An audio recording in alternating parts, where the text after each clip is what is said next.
Сегодня я провел геройский бой за Афганистан, и посмотрите видео до конца, чтобы посмотреть, что вышло. Я планирую победить Китай и начинаю наступление. Я построил немного заводов и увеличил количество дивизий. К моменту нападения игрок на Китай расформировал практически все свои дивки, и завоевать его стало намного легче.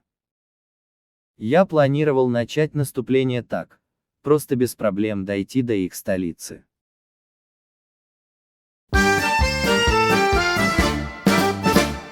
Finlandia, Finlandia, sinne taas matkalla oli Iivana.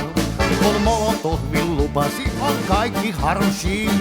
Huomenna jo Helsingissä syödään marshi.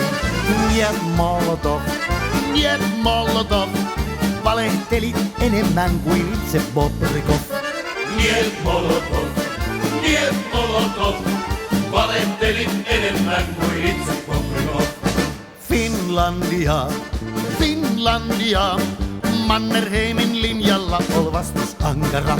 Kun Karjalasta alkoi hirmutulitus, loppui monen Iivanan puhepulitus. Niet Molotov, valehteli enemmän kuin itse Bobrikov.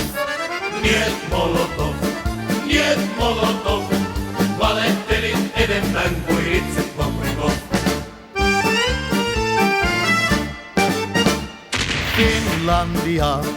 Finlandia, sitä pelkää voittamaton puna-armeija. Ja Molotovkin sanoi, että katsos sorpas mihin, juhla aikoo käydä meitä Kraivelista kiinni. Niet Molotov,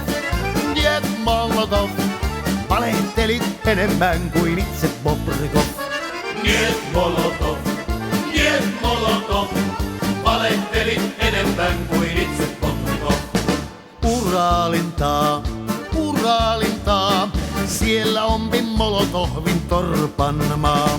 Sinne pääsee Stalinit ja muutkin huijarit, politrukit, komissaarit, petroskoijarit. Niet Molotov, valehtelit enemmän kuin itse Bobrikov. Niet Molotov, valehtelit enemmän kuin itse Bobrikov. Niet Molotov.